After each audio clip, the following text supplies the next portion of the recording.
وہ میری پہلی اور آخری سہیلی تھی۔ میں اس کو دل و جان سے چاہتی تھی، پر اعتبار کرتی تھی۔ وہ پہلی لڑکی تھی جس نے مجھے اپنی دلہرانہ طب کی بدولت متاثر کیا تھا۔ منزہ نے 9ویں میں ہمارے اسکول میں داخلہ لیا اور میری ہم جماعت ہو گئی۔ جلد ہی مجھے اندازہ ہو گیا کہ کم عقل نہیں ہے۔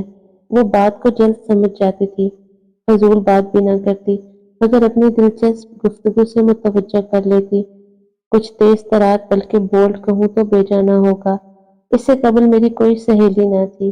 میں دوست بنانے سے یوں ڈرتی تھی کہ امی کہتی تھی سہیلیاں سوچ سمجھ کر بنایا کرو اور سہیلیوں پر زیادہ اعتماد مت کرنا۔ دراصل امی شکی مزاج تھی۔ وہ مجھ سے ملنے والی لڑکیوں کو جانچتی اور ان سے میرے میل جول پر کڑی نظر رکھتی۔ محلے کی کوئی لڑکی ملنے آ جاتی تو اس کے جانے کے بعد مجھ سے ہزار سوال کرتی کہ کون تھی، کیوں آئی تھی۔ تبھی میں ان کی انکوائری سے بچنے کی خاطر سہیلیاں نہیں بناتی تھی۔ کلاس کی لڑکیاں ایک ساتھ شاپنگ کو جاتی، گھریلو تقریبات میں ایک دوسرے کو مدعو کرتی اور ایک دوسرے کے گھر آتی جاتی تھی، مگر میں الگ تھلگ رہتی تاکہ نہ راہ و رسم بڑھے اور نہ یہ میرے گھر تک آئے۔ لیکن منزہ سے ملتے ہی میں اس کے شہر میں گرفتار ہو گئی تھی۔ جلدی ہم میں پکی دوستی ہو گئی اور میں اپنی ماں کی ساری نصیحتیں بھول گئی۔ اسکول سے چھٹی ہوتے ہی ہم اکٹھی چل پڑتی۔ ہمارے گھروں کا راستہ ایک تھا۔ میرا گھر پہلے آتا، آگے وہ اکیلے اپنے گھر تک کا راستہ طے کرتی۔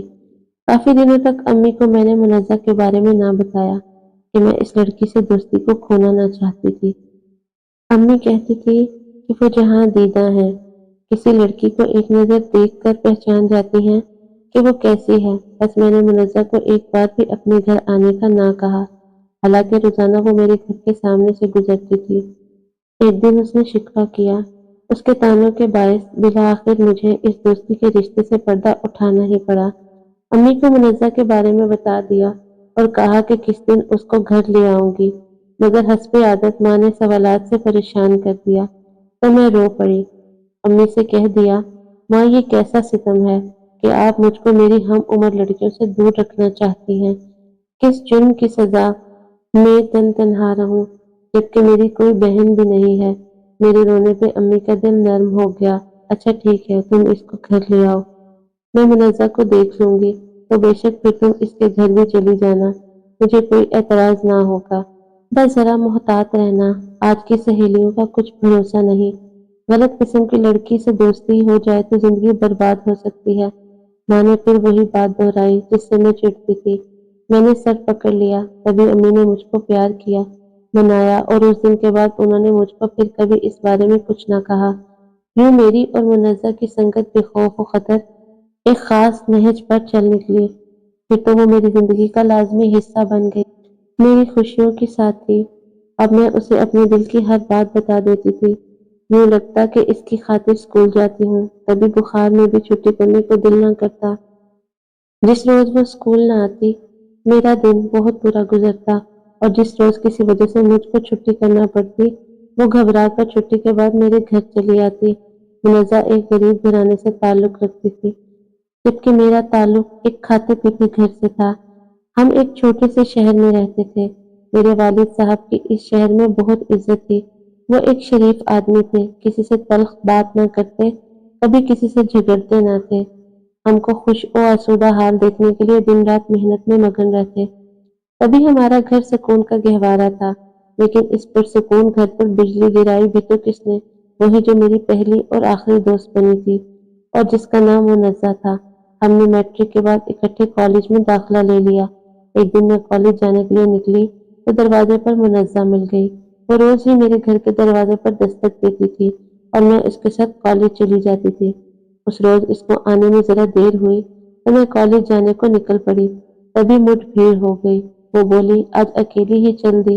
میں سمجھی تم آج نہیں جا رہی، آنے میں اتنی دیر جو کر دی، انتظار تو کرتی، اپنی طرف سے سمجھ لیا، اس نے شکوہ کیا۔ خیر ہم حسب معمول باتیں کرتی کالج پہنچ گئی۔ تیسرا پیریڈ فری تھا، سوچا کینٹین جا کر کچھ کھا لیتے ہیں۔ ہم نے چائے پی اور جب میں نے بل ادا کرنے کے لیے بیگ کھولا تو اس میں ایک لفافہ رکھا دیکھا، نکالا تو کچھ بھاری لگا۔ میں نے اسے بیگ میں واپس ڈال دیا۔ کہ بعد میں دیکھوں گی۔ بل ادا کر کے ہم کلاس میں آ گئے۔ جب پیریڈ ختم ہوا تو میں نے جلدی سے باہر نکلی اور گراؤنڈ کے ایک کونے میں بیٹھ گئی۔ بیگ سے لفافہ نکال کر کھولا تو ایک خط، ایک لڑکے کی تصویر نکلی۔ حیران رہ گئی کہ یہ لفافہ میرے بیگ میں کہاں سے آ گیا ہے۔ خیر میں نے خط کو پڑھنا شروع کیا۔ جو جو عبارت پڑھتی جاتی تھی حیرت میں اضافہ ہوتا جاتا تھا۔ اس دوران منزہ مجھ کو تلاش کرتی وہاں آ گئی اور مجھے پریشان دیکھ کر بولی، نیلو کیا بات ہے، کیوں پریشان ہو؟ تبھی میں نے خط اور تصویر سامنے کر دی کہ خدا جانے یہ کس کا خط اور فوٹو ہے، لیکن حیرت کی بات یہ ہے کہ یہ میرے بیگ سے نکلے ہیں۔ اس پر وہ کہنے لگی، اچھا تو تم نے کسی سے ناطہ جوڑ لیا ہے؟ نہیں منزہ، میں نے کسی سے ناطہ نہیں جوڑا ہے، بلکہ میں تو پریشان ہوں کہ آخر یہ ہے کون؟ ابھی میں اور کچھ کہنے والی تھی کہ اس نے میری بات کاٹ دی۔ ارے یہ تو وہی لڑکا ہے جو ہمارے پڑوس میں رہتا ہے، کیا تم نے اس کو کبھی نہیں دیکھا؟ نہیں۔ تبھی وہ گویا ہوئی، یہ تو بہت اچھا اور شریف لڑکا ہے۔ اس پر میں نے اس کو خط کھول کر دکھایا۔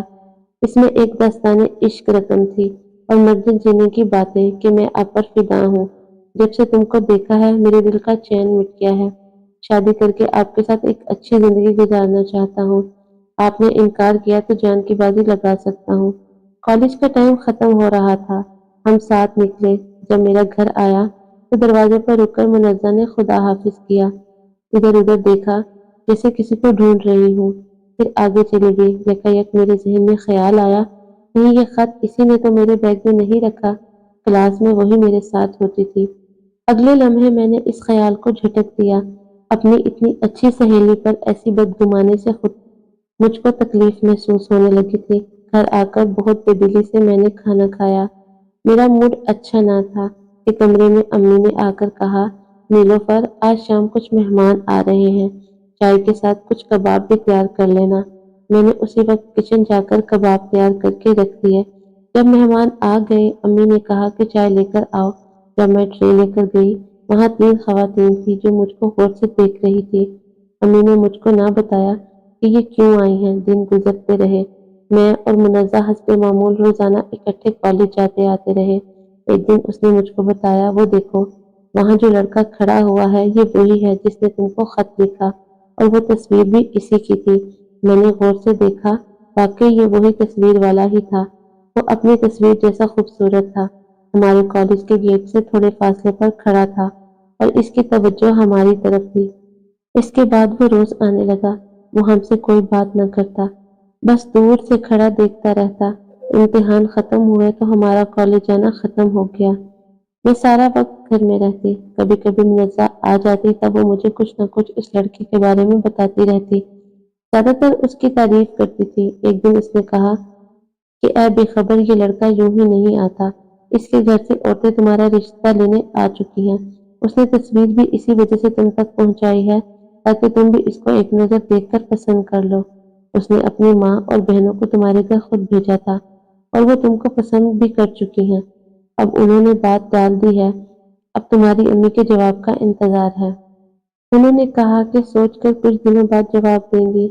اس لڑکے کا نام نوشیروان تھا، یہ بھی منزہ نے ہی بتایا تھا۔ اس کے بعد تو وہ اس لڑکے کے بارے میں معلومات کا ذریعہ بن گئی۔